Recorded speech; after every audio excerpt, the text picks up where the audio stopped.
He says pain management is his calling. So we're getting to know Dr. Thomas Nasser, a physiatrist and medical director of the Rehabilitation Institute at Palmdale Regional Medical Center. This is Palmdale Regional Radio with Palmdale Regional Medical Center. Thanks for joining us. I'm Joey Waller. Hi there, Dr. Nasser. Welcome. Appreciate the time. Good morning. So first, what is a physiatrist for those unaware? Well, I didn't luck out with a glamorous name. You know, the orthopedic surgeons and neurosurgeons and some of the other doctors get these really great names. I'm a rehabilitation specialist. And so we focus on function, rehabilitation. When people have suffered from injuries or trauma or pain, we help them to get back to their routine and regular daily living. That's what a physiatrist does. We're rehabilitation specialists, oftentimes because people who can't live their daily life in a fluid way because of injury or things that pain is involved. And so it's common for physiatrists to practice pain management concomitantly with rehabilitation to help facilitate getting back to things and back to their life. And function is our primary objective. Gotcha. Well, physiatrist is impressive sounding, so congratulations on that. Yeah. We try to make it sound impressive. You know, like I said, it's not a glamorous name and it's not a household name. No one walks down the street and says, oh my gosh, I need a physiatrist. My back hurts. Now, no one says that to themselves, but they may very well, in fact, need one, and that's what we're going to talk about. So first, what inspired you to a career in healthcare in the first place, and specifically in rehabilitation? What was the original motivation there? You know, that's a really big question. It's interesting. A friend asked me a similar question about a week or two ago. Not to sound corny or cliche, but I reached back in my memory bank to a time when I was a little boy and my mom was taking me to school in the second grade. And the reason I know it was the second grade is because I was going to a new school as I had just moved to California from New York. She had dropped me off in front of the school, and as I was getting out of the car in front of us had another little boy getting out of the car. And before he could get out of the car, his parents had to get his wheelchair out first. And they got his wheelchair out.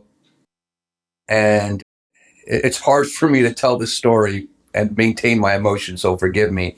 But, you know, his father had reached into the car and lifted this boy up with his arms and set him into the wheelchair. And I was so moved by this because I knew that kid couldn't reach the drinking fountain like I could. That kid couldn't go down the slide like I could. That kid might have even gotten ridiculed by the other kids in class. And, you know, that really just hit me. And I couldn't even understand at that age why it hit me. But it hit me, and I was very moved by this child, this classmate of mine. And I would watch him, you know, during recess and as we would go about our day at school. And I didn't really understand that. But as I got older, I felt very compelled to help people. And I felt very compelled to defend people when they were at a disadvantage. And that grew as a passion as I got older. Unfortunately, in my mid-teens, when I was just 17 years old, my father died from a drug overdose. And all of these things, I grew up in we didn't have much. We were very poor, actually. The opportunity to even go to college or do something was this grand opportunity. And I had a big brother who was just really a tremendous inspiration. And he used to encourage me, and he'd say, you know, you can be anything, Tom. You know, you can do anything. Don't sell yourself short. He believed in me, and my mom believed in me, and I have a good relationship with God. And I felt very inspired to go after medicine. When I initially went into healthcare, I liked sports. I liked, you know, orthopedics, sports medicine. I liked the neurologic system. I wanted to be a neurosurgeon. I wanted to, you know, operate on brains and things like that. I had good grades. I could do it. But I found this field called physiatry. And physiatry involved a very hands-on, engaging way of taking care of people as a physician, where you really participate in the aftermath of the trauma and the aftermath of the difficulty as they try to regain their lives. And in the context of that, I also discovered pain management.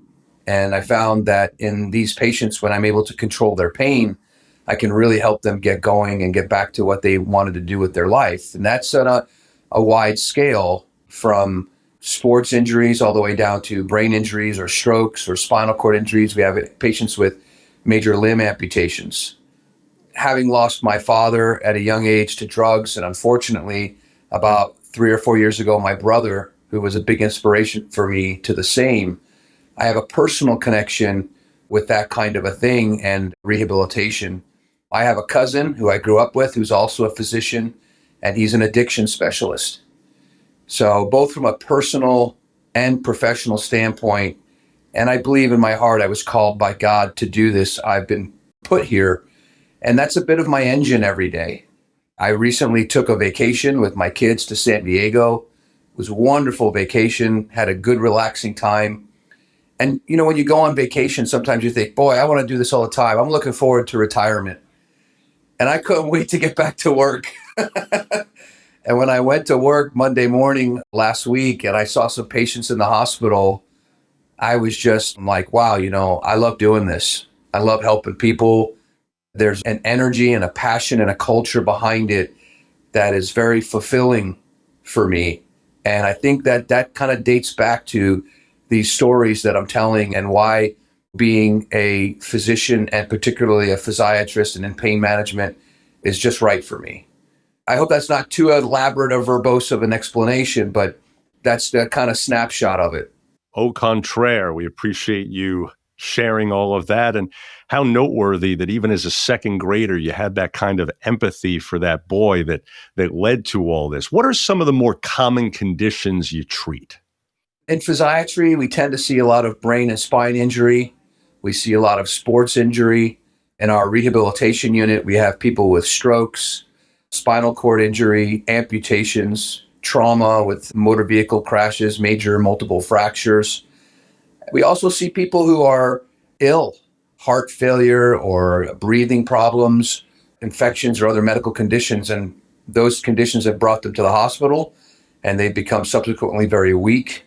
And because of that weakness and those medical conditions, they have to stay in the hospital for their rehabilitation. So they come to our rehab unit, and we help them to get stronger. We help them to walk, bathe themselves, feed themselves, be able to get in and out of their homes and their cars.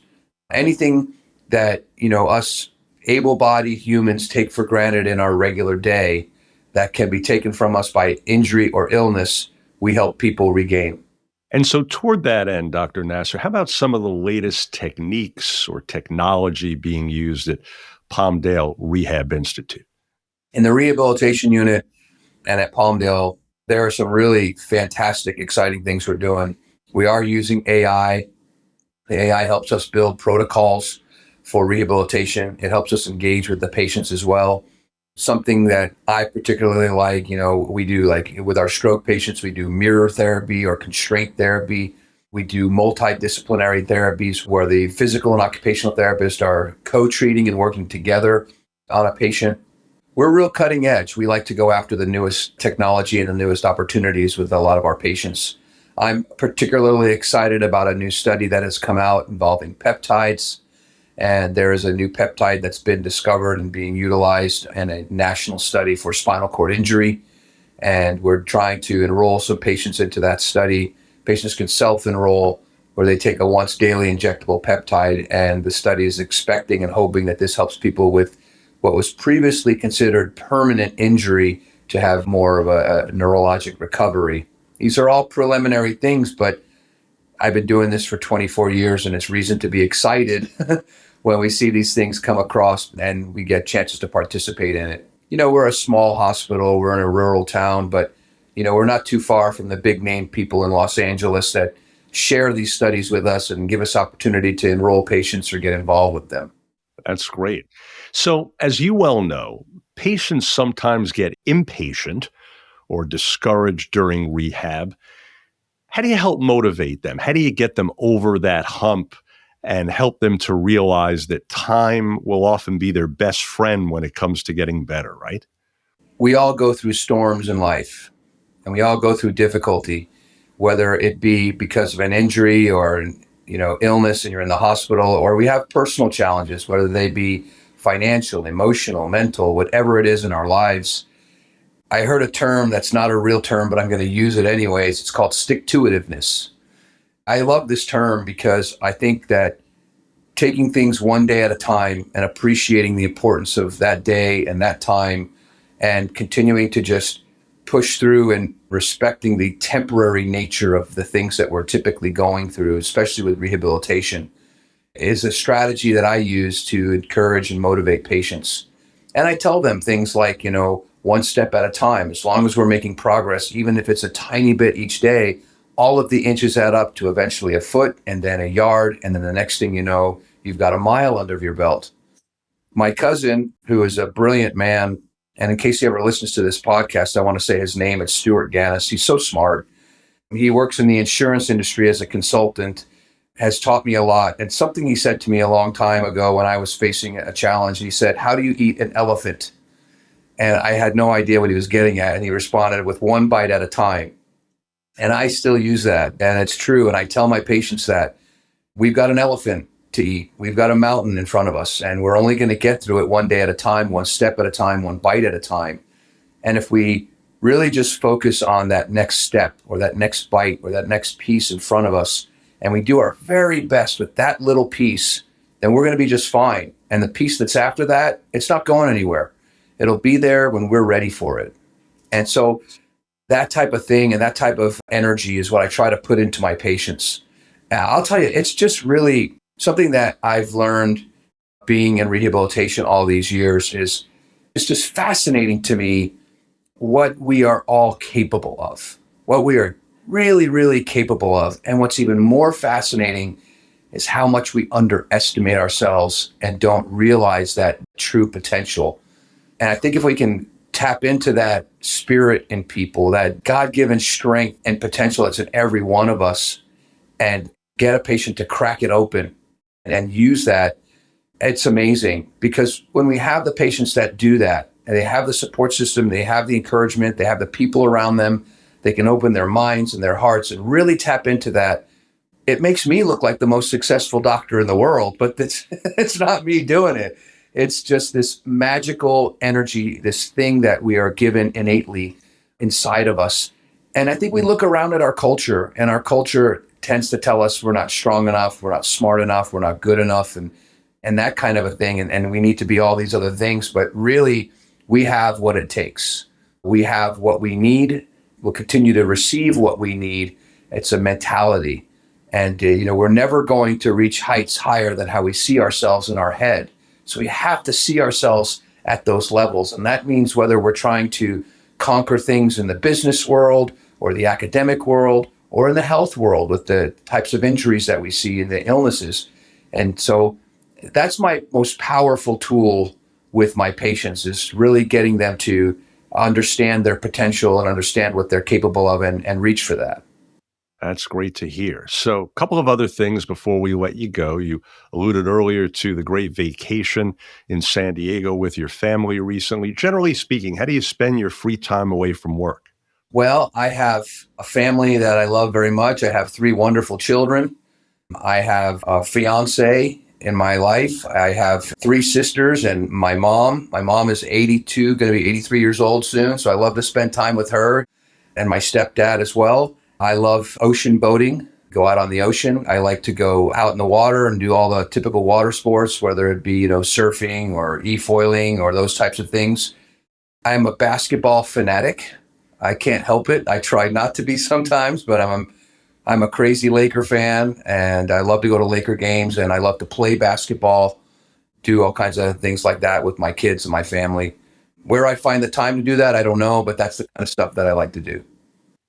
Well, since you mentioned, Doc, that you're a Laker fan, I know that Luka Doncic is suddenly all ripped. Oh, He's got yeah. this brand new body and workout routine. Did you have anything to do with that? No, I wish I did. I prayed for him and I cheered him on from home. I don't know if that affected it, but I'm counting the days till the opening season, the opening game, and I bought his new sneakers and a jersey and all that. So I'm ready.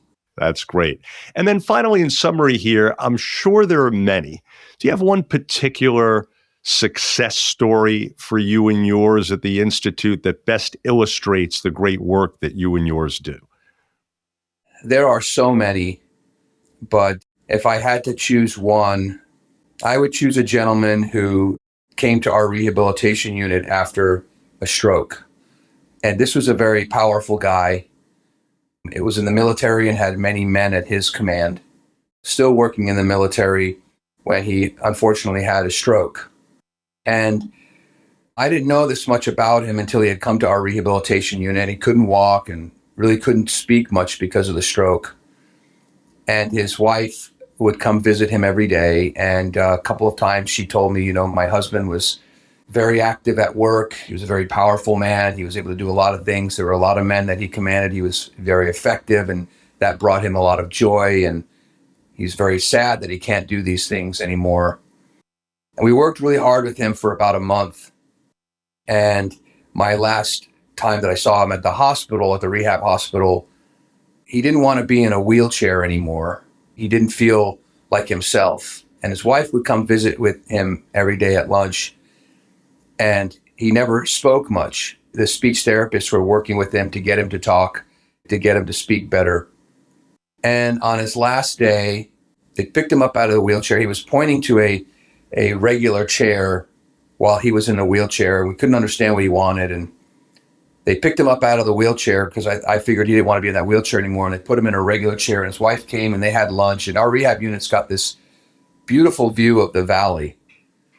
And him and his wife sat in the corner of the dining hall, and they looked out at this beautiful view, and they had lunch together. He was in a regular chair, not a wheelchair. And when I went over to check on him and tell him we were doing his discharge papers and getting him all ready, he said very, very little to me, if anything at all, through his whole 3-week stay. But he looked up at me and he said, "You have no idea what you've done for me." And I was so touched by that because I knew that he could talk and he was in a regular chair. And the emotional trauma of having that stroke was even just the fact that it was even just a little bit alleviated by what we were able to do for him and help him with was really a magnificent thing for me.